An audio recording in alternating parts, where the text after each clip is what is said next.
ఒక్క నిమిషం. ఆగండి ఆగండి ఆగండి ఆగండి ఆగండి ఆగండి ఆగండి ఆగండి ఆగండి ఆగండి. భాయ్ సాబ్ జరా ఆగండి ఆగండి, దయచేసి ఆగండి ఆగండి ప్లీజ్ ప్లీజ్. తీన్మార్ మల్లన్న గారి నాయకత్వం. జై బీసీ, జై బీసీ, జై బీసీ. బీసీల ఐక్యత, బీసీల ఐక్యత, బీసీల ఐక్యత. అధ్యక్షులైనటువంటి యాదాద్రి భువనగిరి జిల్లా అధ్యక్షులు కొమిరిశెట్టి నరసింహులు గారికి, ఈ సభా నిర్వహణను తన భుజాల మీద ఎత్తుకున్నటువంటి మన బిడ్డ వట్ట జానయ్య యాదవ్ గారికి, అలాగే నాతో పాటు ఈ పార్టీని కాపాడుతూ ఈ పార్టీని ప్రజాక్షేత్రంలోకి తీసుకుపోతున్నటువంటి నా రాష్ట్ర కార్యవర్గానికి, అలాగే ఈ సమావేశానికి విచ్చేసినటువంటి మన ఎంబీటీ పార్టీ స్పోక్స్ పర్సన్ అయినటువంటి అమ్జదుల్లా ఖాన్ గారికి, అలాగే ఇప్పటిదాకా కర్యంగ్ వేసుకొని మాట్లాడింది కదా సారు, ఎవరో తెలుసా? పోలీసు వాళ్ళందరికీ పెద్ద పోలీసు ఒకప్పుడు మొన్నటి దాకా ఆయనే పూర్ణచంద్రరావు సార్. ఇగో ఆయన నిలబడ్డాడు చూడు, డీజీపీ. ఆ పోలీస్ ఆయన వచ్చి చెప్తా ఉన్నాడు. ఏం చెప్తున్నాడు ఎరికేనా? పోలీస్ ఆయన, మిమ్మల్ని చూస్తే నాకు కడుపు నిండిపోయింది, మీరంతా నా బీసీ బిడ్డలు, మీరు అధికారంలోకి రావాలని చెప్తా ఉన్నాడు ఆయన అక్కడి నుంచి వచ్చి. ఇక ఈడ బహిరంగ సభ జరుగుతుంది, బీసీలంతా ఇక్కడికి వస్తున్నారని చెప్పి మీరు ఊర్లకేని వచ్చారు కదా. మీరు ఊర్లకేని వస్తే ఇగో ఈ బిడ్డ అమెరికా నుంచి వచ్చిండు, వెంకట్ మహారాజు అమెరికా నుంచి వచ్చిండు ఈ సభ కోసం. అమెరికా నుంచి వచ్చి నా బీసీ బిడ్డలు ఒక్కటైతున్న క్షణాన్ని నేను చూడాలి అని చెప్పి వచ్చిండు. మరి ఈడంతా ఒక్కటైనాం కదా, అయినాం కదా.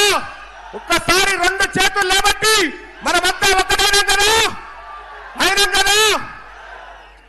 నేను వెంకట్ మహారాజ్ అన్నకు చెప్తా ఉన్నా, ఈడ మేము ఒక్కటైనాం. వెంకట్ మహారాజ్ అన్న, ఇక్కడ మేము ఒక్కటైనాం, ఈ తెలంగాణలో బీసీలం ఒక్కటైనాం. మరి అమెరికా అలాగే గ్లోబల్ గా ఉన్న ఎన్ఆర్ఐలు ఎప్పుడు ఒక్కటైతారు చెప్పు. అంటే ఎన్ఆర్ఐలు అందరు ఒక్కరు గారు. ఎన్ఆర్ఐలు ఉన్న మన బీసీలు, ఎస్సీలు, ఎస్టీలు, మైనార్టీలు ఒక్కటి కావాలి. వాళ్ళ ఆధిపత్య కులాలు ఒక్కటై ఉన్నారు, గట్టిగా ఉన్నారు వాళ్ళు. మన వాళ్ళు కాలేదు, మనలోకి తెలివి రాలేదు, ఇంకా ఆ ప్రయత్నం చేయాలి. అంటే ఇక్కడ వచ్చింది మాకు, మరి మీకు వచ్చింది మీకు రావాలి. అక్కడ చదువు ఎక్కువ చదువుకున్నారు కదా, తొందరగా రాదు వాళ్ళకి.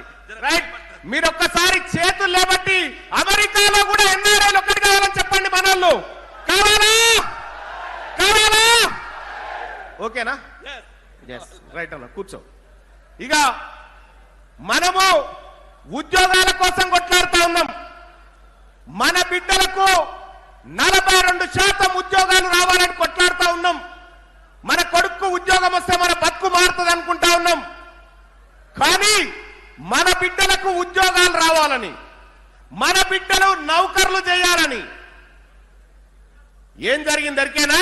భిక్షపతి గారు, డాక్టర్ భిక్షపతి గారు గవర్నమెంట్ ఉద్యోగానికి రాజీనామా చేస్తుండే. ఇప్పుడు గవర్నమెంట్ ఉద్యోగానికి రాజీనామా చేసి బీసీ ఉద్యమంలోకి వస్తా ఉన్నాడు. గట్టిగా చప్పట్లు కొట్టండి, గట్టిగా చప్పట్లు కొట్టండి. ఎందుకు వద్దామనుకుంటున్న ఒక్క మాట చెప్పండి సార్.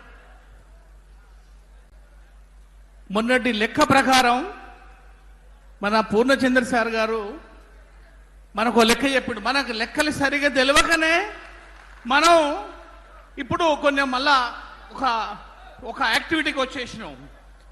వేదిక పైన మల్లన్న గారు వచ్చినప్పుడు ఒక అద్భుతమైన సంఘటన జరిగింది. ఏందా సంఘటన అంటే, మన అందరి తల ఆయన సైడే పోతుంది. అవునా కాదా?